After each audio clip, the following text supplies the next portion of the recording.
Eu recebo nos estúdios da TV Terceiro Milênio, nesta semana, no Conexão, o professor Ivan de Carvalho, ele que é professor de curso pré-vestibular. Professor, seja bem-vindo aqui à TV Terceiro Milênio. Muito obrigado por aceitar o convite, viu? Obrigado a vocês. Vamos falar sobre esse assunto tão interessante na comunidade maringaense, né, que é uma comunidade especial, vocacionada em receber estudantes, um polo universitário, tanta gente, né, professor, se preparando para entrar na universidade. Vamos falar, então, como que são elaboradas as provas dos vestibulares. Na prática, no Brasil inteiro, as diferenças são relativamente pequenas em relação aos conteúdos que são pedidos nos vestibulares. Eu vou falar especificamente das provas relacionadas à minha disciplina, que é a biologia, né? Mas os conteúdos, de forma geral, são muito próximos entre as diversas partes do país. A elaboração é feita normalmente a cargo das próprias universidades, que contactam uma equipe disponível para a elaboração dessas questões de especialistas dentro da área, no caso de biologia, e fazem essas questões baseadas em livros de ensino médio, entre os mais utilizados nas escolas de todo o país. O professor Ivan de Carvalho é muito conhecido aqui em Maringá, né, professor? O senhor começou então no Regina Mundi, lá com a igreja, no colégio da igreja, Colégio Católico, e depois aí anos e anos com a juventude nesse processo todo. Conta pra gente como é que começou essa tendência hoje que já é, de certa forma, moda, né, em Maringá. Começou a partir do apoio do Colégio Regina Mundi, da saudosa Madre Verônica, que teve uma visão muito avançada para a época de que deveria se haver uma aplicação mais tecnológica na educação, isso já há 22 anos atrás. O Colégio Regina Mundi foi o primeiro colégio a ter, por exemplo, sistemas de videomicroscopia em laboratório, em que os alunos não precisavam ir direto para o microscópio, mas era captado por microcâmeras e ia direto para um sistema de TV. Aplicávamos também aulas práticas e sistemas de estagiários. Madre Verônica sempre apoiou essas iniciativas. Aí esse sistema de estagiários acabou virando um curso de biologia para vestibulares, que hoje é aplicado em outras disciplinas, tá? Em cursos de preparação mais profunda que temos na cidade. Bom, por isso eu cito aqui que a gente reconhece o senhor como uma autoridade neste segmento, em curso pré-vestibular, e sempre com uma postura muito crítica, o que é bom para o desenvolvimento acadêmico, científico em toda a nossa sociedade. Quais avaliações que o senhor faz hoje sobre esse método todo usado, no nosso caso aqui regional, para a elaboração de uma prova, da prova do vestibular, das universidades públicas especificamente? Há um debate que possa tornar público, professor, todo esse processo, transparente esse processo? As pessoas sabem como são confeccionadas as provas dos vestibulares? Não, normalmente não se debate como são confeccionadas as provas, e o debate posterior à prova ele é muito limitado, em função de que, apesar de podermos entrar com recursos quando existem erros nessas provas, muitas vezes esses erros eles são analisados de uma forma muito superficial e baseados apenas em livros de ensino médio.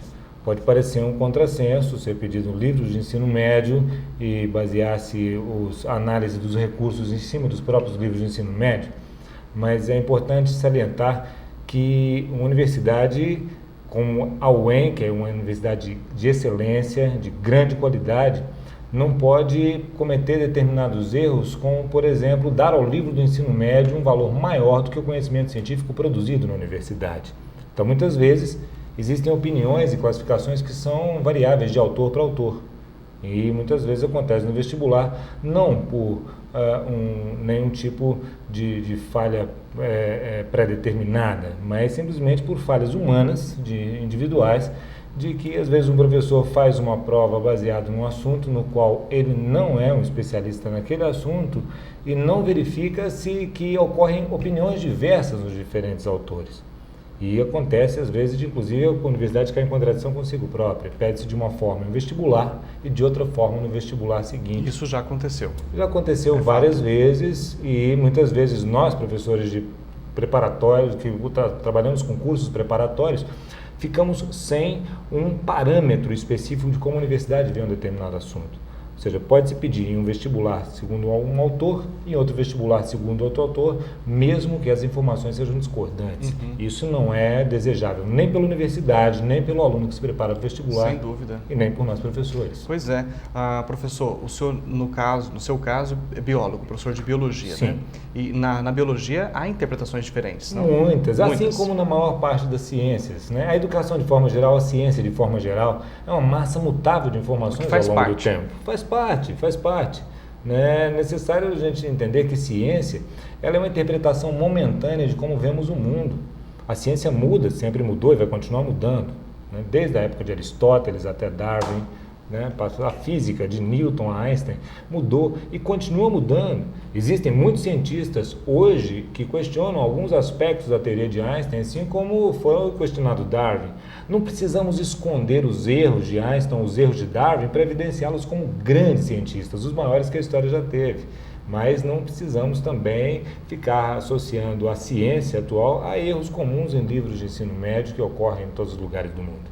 Professor, tem muita gente nos assistindo que está lá no ensino médio, no ensino fundamental, pensando em um dia entrar na universidade. Daí lá no ensino público, por exemplo, que é um ensino se comparado com as escolas particulares, talvez tenha muitas carências, né? Às vezes não.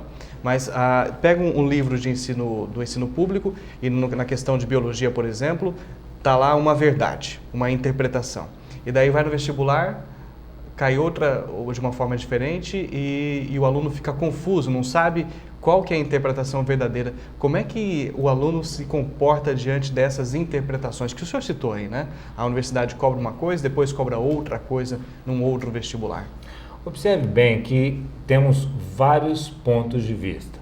O ponto de vista da universidade como centro de excelência acadêmica, o ponto de vista do professor, que nem sempre coaduna com a maior parte dos professores do seu próprio departamento, o ponto de vista dos livros de ensino médio, o ponto de vista dos diversos autores, mesmo de nível superior. Não vamos analisar o ponto de vista do aluno. Nós, professores, nós não temos que dizer para o aluno se tal autor está certo ou outro autor está certo, quanto a dicotomias. Nós temos que explicar que existem diversas interpretações sobre determinado assunto. O problema maior é quando uma questão de vestibular vai ser elaborada, é necessário, estritamente necessário, que o elaborador verifique nos diversos livros de ensino médio se aquela informação ela é consensual e prioritariamente concordante com a forma como ela é ensinada na própria universidade, porque seria um contrassenso pedir-se um assunto de uma forma na prova de vestibular e ensinar-se de outra no curso de graduação. E o aluno tem que ter essa informação também, né? Que há diferenças de opiniões, de interpretações. Sem dúvida, na realidade a escola e a própria universidade não é um local para se discutir as diferentes interpretações do mundo. Na escola não é um lugar para se aprender apenas o que é o certo e o que é errado. Não existe apenas o certo e o errado. Existem diferentes interpretações e essas interpretações têm que mudar também ao longo do tempo. Nós temos que deixar o espírito do aluno maleável para mudar de opinião ao longo do tempo, à medida que as interpretações sofrerem novas análises, novas pesquisas. Até pouco tempo atrás falava-se para fazer o autoexame de mama como se fosse um processo muito eficiente, né? Hoje a Organização Mundial de Saúde faz muitas restrições ao autoexame porque muitas vezes as mulheres deixam de procurar mamografias periódicas e quando detectam tumor, muitas vezes ele já está numa fase avançada e não dá mais tempo de tratar. Então é necessário ver que o autoexame pode ser positivo até certo ponto, em outros casos pode ser negativo também, e é necessário que nós vejamos a opinião da Organização Mundial de Saúde, a opinião dos médicos especialistas na área. Então ciência é sempre isso, depende da interpretação num determinado momento. Ok, o nosso entrevistado hoje no Conexão Terceiro Milênio é o professor Ivan de Carvalho, professor de curso pré-vestibular, e convidamos ele hoje aqui a esta mesa para debater um pouquinho, conversar, entender um pouco mais esse processo todo que é muito importante, é fundamental em todo o processo educacional brasileiro, que é como saber, né? A gente tem que saber como são elaboradas as provas dos vestibulares, as diversas interpretações, o que diz a universidade, o que pensam os professores e como é que o aluno deve se comportar diante de toda essa situação. Vamos para o intervalo e já a gente volta.